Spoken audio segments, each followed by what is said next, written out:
And joining me this morning is Dale Harper. Good morning, Dale. How are you? Great. Good morning. Nice to have you along with me. We've got a very special event and a very special individual to talk about this morning. So we want folks to hang out with us for that. Right now, we're going to hear from Aerosmith. It's I Don't Want to Miss a Thing on the Morning Mix.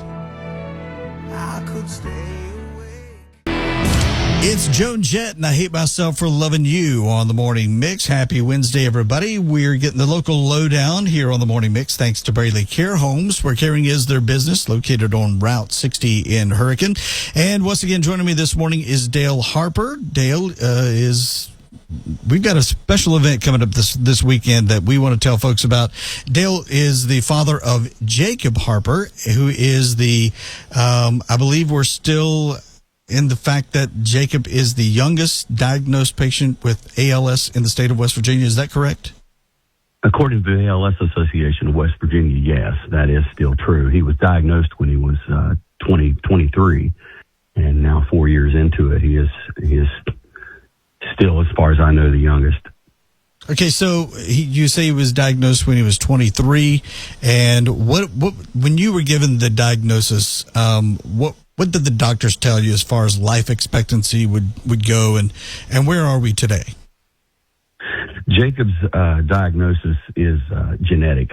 That's not to be confused with hereditary. It's just something in his makeup was off from birth, and we didn't know this, of course, until it was like a domino effect. It fell, but when the doctor first sat across from us, we had no idea what it was, and he told us that the diagnosis was ALS.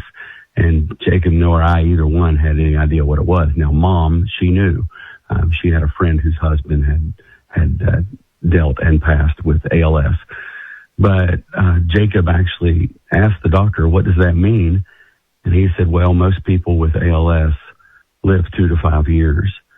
And we would later find out, because of Jacob's genetic, the version he has is the most aggressive form of ALS. It's a juvenile version, and that diagnosis was changed to 1 to 3 years. Oh, wow. So a pretty devastating diagnosis and pretty devastating outlook, but here we are. It's 2026, and we're, like you said, 4 years into this, and Jacob is still around, right? That's absolutely correct. He is completely paralyzed. He does have a tracheostomy and a feeding tube. He's not able to communicate. His eyes are even affected by the ALS. His communication is based on a slight knee movement that he has. We have an electronic device hooked up to his knee, so when he stretches his leg, basically is what he does, it allows the electronic device to communicate with his computer, which goes off and makes a ding, and then we start asking questions to figure out what he needs. But he's very well adjusted. He's happy. He's a good boy. Yeah. So day to day, I mean, I'm sure that this is one of those things that, you wish you wake up and it would all be a nightmare and it'd be over with. But this is a day-to-day thing that you guys deal with. And you've been through all kinds of different treatments and tests and that kind of thing. Tell folks a little bit about your journey in that regard. Well, immediately upon our diagnosis, we went to the University of Cincinnati for our second opinion, and the doctor there was able to confirm our diagnosis within literally minutes of hands-on Jacob. He's been in this long enough that he knows. And he told us at the time that there was a clinical trial at Ohio State University, and we were very blessed that Ohio State University actually reached out to us. And Dr. Kolb, that's Kolb, is the doctor that's the head of the research there at Ohio State. He reached out to us. I had a call with Jacob and I, and was just so excited about the opportunity of having Jacob, because at that time, that was in March of 2022, Jacob was, for all intents and purposes, he was completely healthy. Mm-hmm. He just had a limp. So he looked like he was fine. So they were very excited to get him into this clinical trial. So this is a lumbar puncture, or spinal tap, as most folks would know it. And he goes every 90 days. And as a matter of fact, we just last Monday went out there for our 20th dosing of an experimental drug called Ion 363. It has its common name is JC Fusion. So, and that was named after a young lady from Iowa who was the first person to ever test the drug. Unfortunately, she was so far along in her diagnosis that she passed after just a few doses of the drug. But Jacob just received his 20th dosing, and he's still here. So, as are many of the patients that are on this experimental drug. We're very excited about the possibility of it going before the FDA and being approved. Yeah, that's great. All right, so we've got a special event coming up this weekend, and we want to talk about that and get folks involved in what's happening there at Winfield Baptist Church this coming weekend. We'll do that in just a bit, so hang with me. Right now, it's music from Journey. Here's Separate Ways on the Morning Mix. We're talking this morning with Dale Harper, who is father to Jacob Harper. As we had told you earlier, Jacob is the youngest diagnosed patient with ALS in the state of West Virginia that we know of, according to the ALS Foundation here in West Virginia. That's the information that we get. And so we're talking about Jacob and how things had progressed with him and his diagnosis, and hearing all of the things that this family has been through.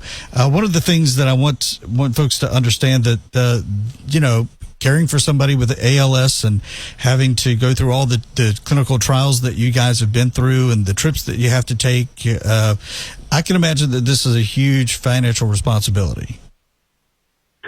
It is, absolutely. And we're very blessed. Jacob was a very hard worker before his diagnosis. So he worked a job, while in high school. He was a welder and a machinist. And so his Medicare it stepped up for him immediately after his diagnosis, which is the case with Medicare with the ALS diagnosis. They don't waste any time. So Jacob, we do have our own health insurance through my wife's work at Putnam County Schools and Jacob's Medicare. So those two together have made the burden very easy for us. Jacob's supplies, and this is not in-home health care, this is just his supplies, the things that it takes to keep him alive and fed, over $12,000 a month. Oh my goodness. And there's a lot of people who don't have the luxury of having private insurance or Medicare, and this burden falls on them. And people lose their homes, they lose everything because of this disease. It's very expensive to be ill. There's no doubt about that. So Jacob is one of these guys, and from what I gather on what I see from Facebook and things that you guys put out, he doesn't want other ALS patients to have to suffer in the way that some do, as you mentioned, losing homes and that kind of thing, trying to get care. And so you guys do various things throughout the year to kind of raise funds to help those dealing with ALS. Am I correct? That's right. Yeah, we have a parent organization that we're part of called Racing for ALS, and they support patients in the ALS community through their 501c3 nonprofit. So every dime that we collect is tax deductible, and we do it all year long. And we end our fundraising in August every year with our annual off-road ride. Jacob's idea when he was first diagnosed, he said, not everybody likes to walk. And, so they always have the heart walk, the ALS walk. There's always a walk. He said, but Jacob was an avid jeeper. So he liked off-roading and stuff like that. So he said, what if we did an off-road ride? So we developed a Wheelin' for ALS, and we became part of the Racing for ALS family. And we raise our funds all year long through sponsorships with businesses and individuals, and we sell T-shirts, and we do all this all year long until we finally finish up at the ride, which this year will be on August the 8th. Last year we were able to raise $28,000. Wow! So it was truly a blessing that we were able to share with a lot of patients.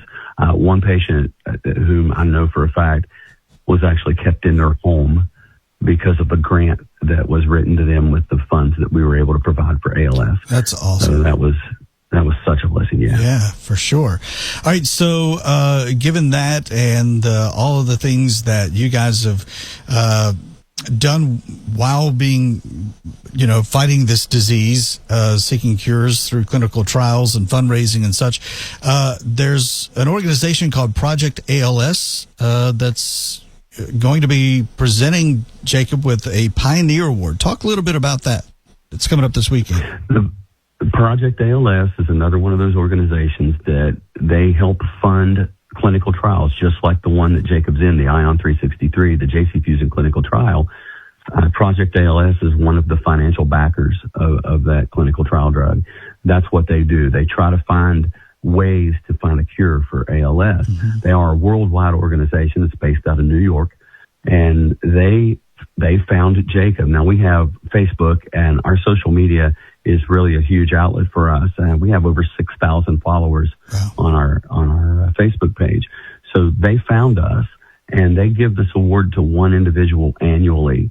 And we were very blessed that they reached out to us and said, hey, we would like to present Jacob with this award. It's called the Pioneer Award. It's dedicated to those individuals who do exactly what Jacob does.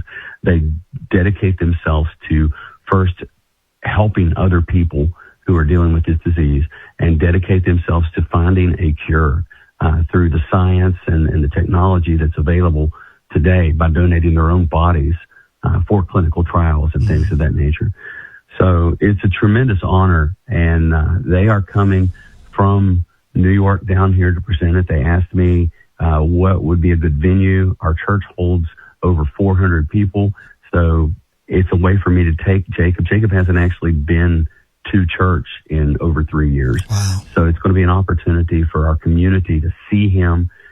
He has a speech already ready on his communication device. Mm-hmm. He'll flex that knee and it'll scan to it and then speak it. So he'll actually be able to talk, and It's going to be a very exciting event. And we're inviting everyone. I don't care if you're part of the Winfield community, Charleston, Huntington, wherever you're coming from. Please come. We have bought enough Ridgeview barbecue to feed up to 400 people. Mm-hmm. So we don't want to be eating barbecue leftovers for weeks. So please come out. The whole event will probably last about an hour, and then we're going to eat.